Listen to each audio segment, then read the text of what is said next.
The man laughed first. That was the part Serena couldn't stop thinking about afterward. Not the shouting, not the crowd going still, not even what happened when things finally broke open.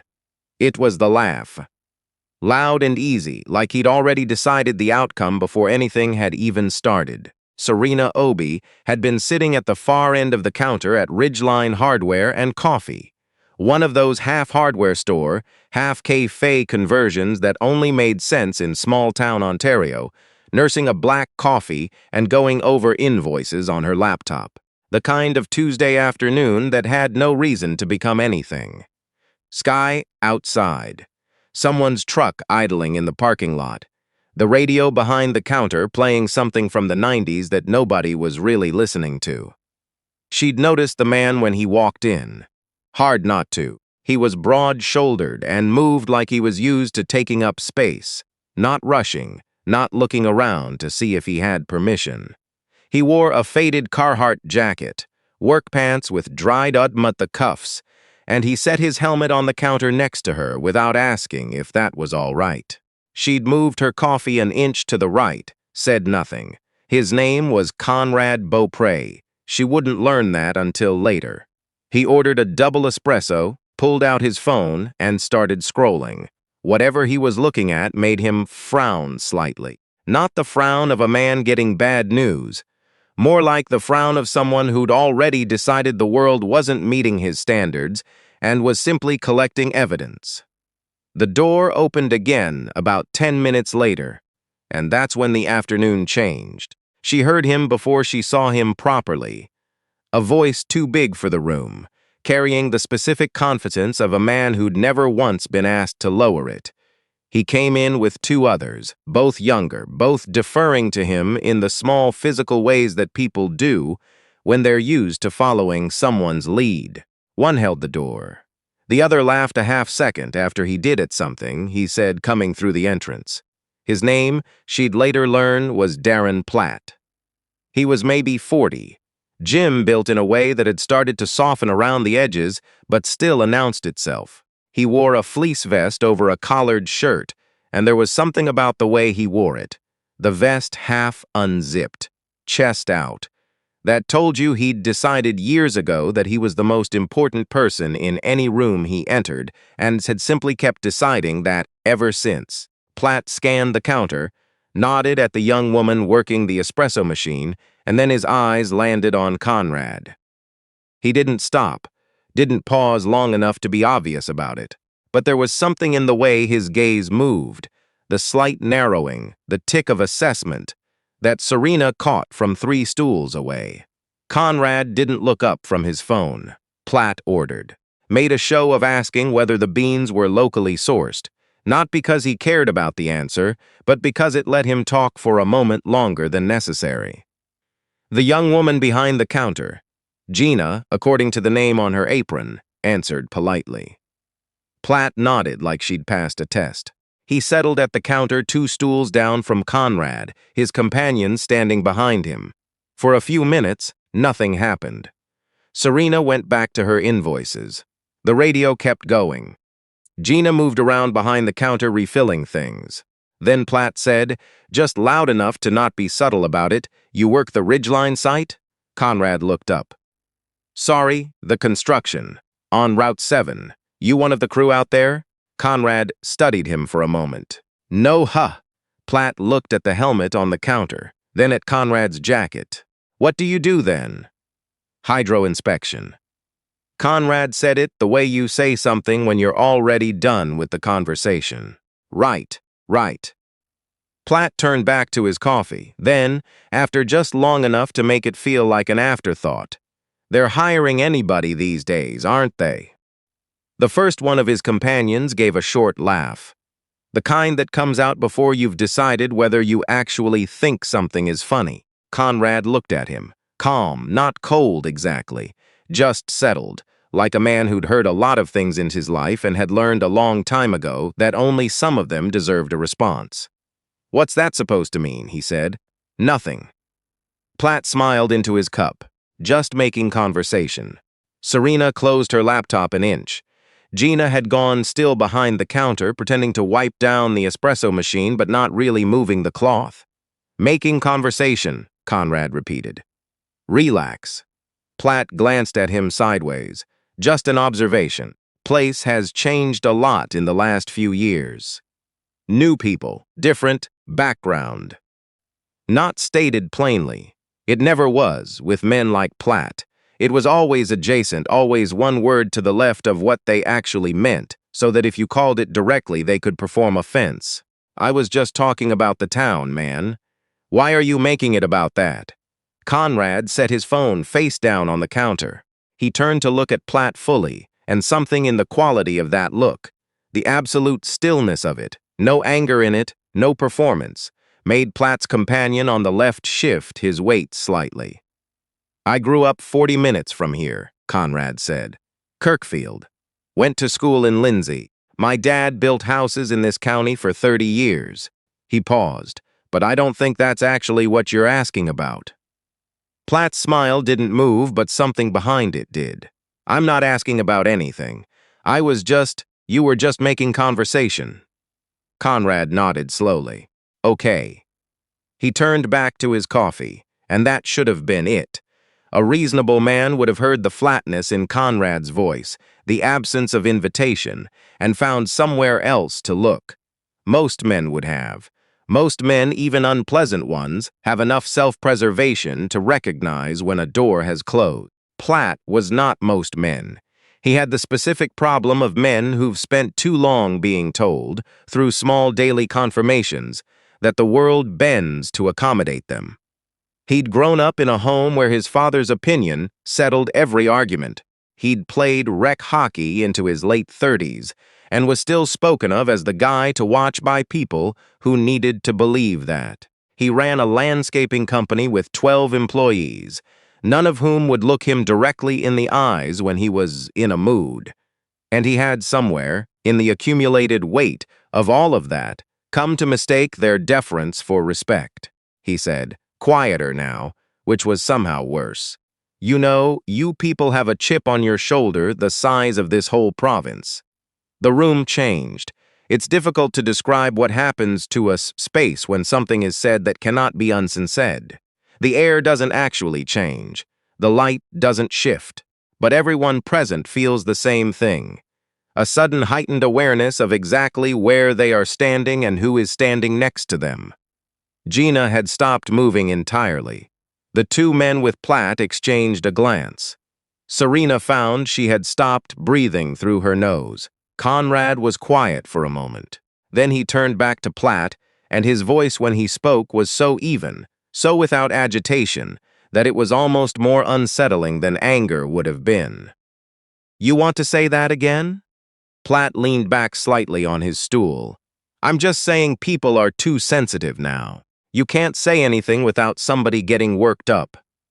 I'm not worked up, Conrad said simply. I'm asking you to repeat what you said. I didn't say anything.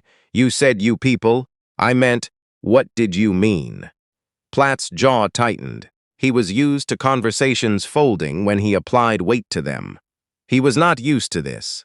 The flat refusal to perform distress, the calm forward pressure of a man who had decided exactly how long he was willing to talk and was running down the clock on his own terms. One of Platt's companions, the younger one, maybe late 20s, ball cap, said quietly, "Come on, Darren." Platt ignored him. He'd made the mistake men like him always make in moments like this. He'd confused Conrad's stillness for weakness, the absence of visible emotion for the absence of capability. He looked at Conrad the way you look at something you've decided you can handle, and he stood up from his stool. You got a problem? You want to take it somewhere? Conrad looked up at him. He didn't stand. He just looked. And there was something in that, in the refusal to perform the expected choreography, in the complete absence of reactive energy, that should have told Platt everything. It didn't. I'm talking to you, Platt said, stepping closer. He was taller than Conrad by 2 inches, heavier by 30 pounds, and he was counting on both.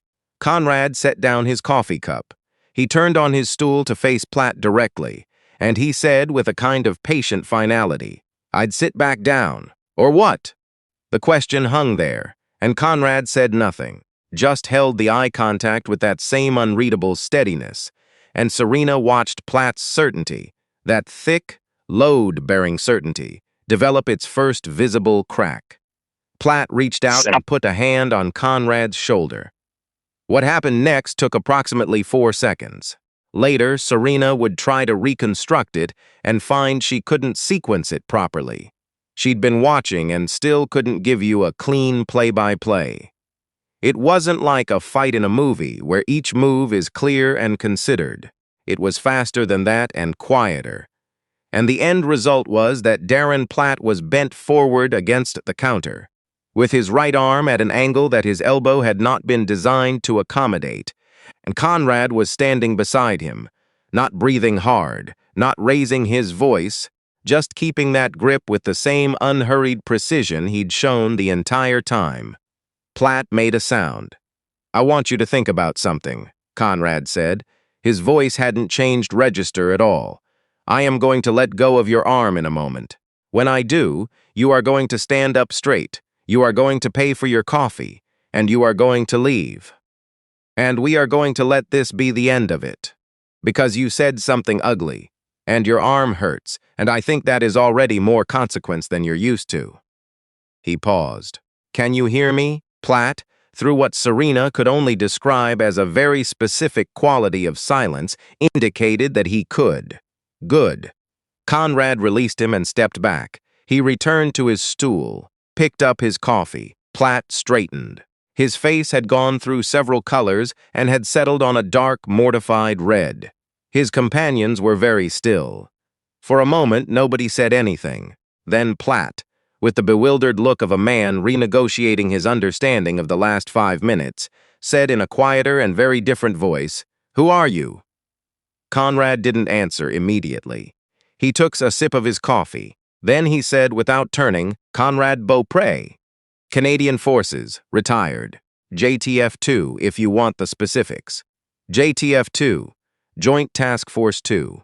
Canada's Special Operations Unit, the quiet, selective, functionally invisible end of the military, the people you send into places that don't make press releases." Platt's companion, the younger one with the ball cap, said "oh" in a small voice, and the syllable contained everything.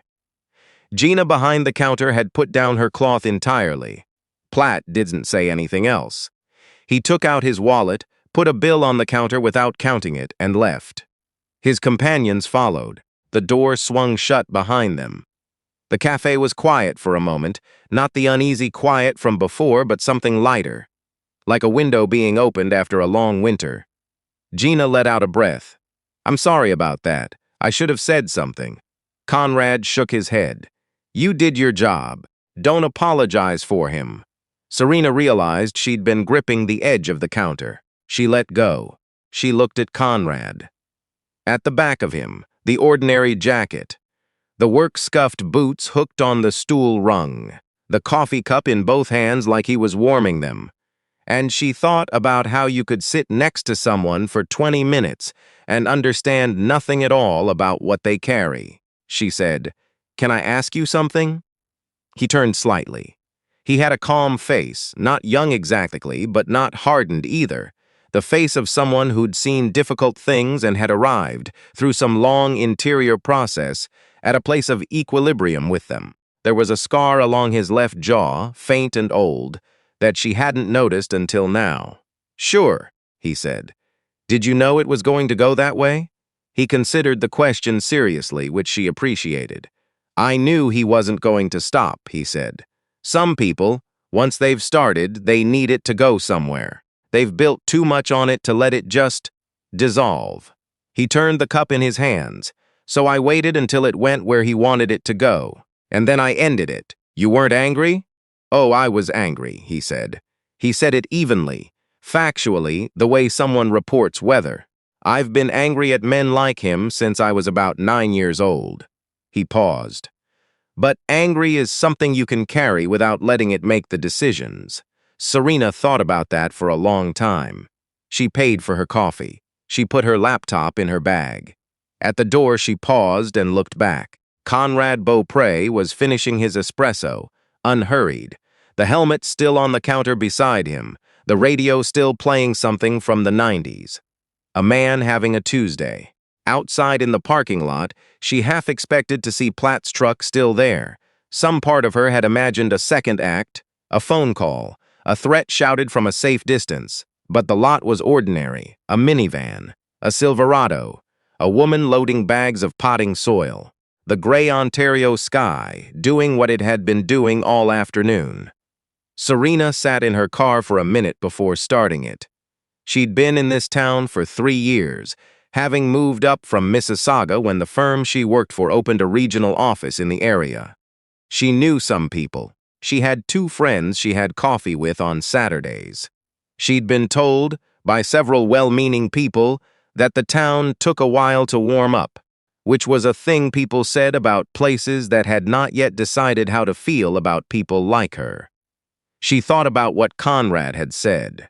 Angry is something you can carry without letting it make the decisions. She'd been carrying it since she was 8, maybe 7, since the first time someone had said something in that adjacent, plausibly deniable way that you were nonetheless required to smile past and move on from. Because the alternative was being labeled the difficult one, the sensitive one, the one making everything about herself. She'd moved through her whole career with that particular suitcase. Professional, composed, patient, excellent, and she'd gotten a lot done and she'd been recognized for it, and she'd also, on certain nights, sat in parking lots and wondered how heavy a thing could get before the carrying became its own kind of damage. She started the car. The thing about Darren Platt, the real thing, underneath the ugly words and the misplaced certainty, was that nothing had actually happened to him that afternoon. He had embarrassed himself. His arm had hurt for a few minutes. He would go home to the same house, eat dinner with the same assumptions, and in a week the details of the afternoon would have reshuffled in his memory into a story that made him the reasonable one who'd been dealt with unfairly. Men like Platt were very good at that particular revision. Conrad knew that. She suspected Conrad had known it before it happened. And he'd ended it anyway. Not because it would fix Platt, but because some things deserve to be ended regardless of whether the ending changes anything. That, she thought, pulling out of the parking lot and onto the long flat stretch of county road might be its own kind of answer. Not justice, exactly. Not the clean resolution she'd wanted at 9 years old and still, if she was honest, wanted now. But a refusal, a line drawn by a quiet man in a work jacket who had decided, somewhere long before that afternoon, that he would carry the anger without giving it the wheel. She drove home through the gray afternoon, and for the first time in a long time, the suitcase felt slightly lighter. There are people in the world who walk into a room and immediately take stock of every exit, every risk, every variable. Not out of fear, but out of a deep and practiced attentiveness that the rest of us gave up somewhere around the 3rd grade. You almost never know who they are. They don't announce themselves. They order espresso and answer emails and wait for the afternoon to be ordinary, same as everyone else. And if you're lucky, on some unremarkable Tuesday, you end up sitting next to one, and you leave that day carrying something you didn't have when you walked in.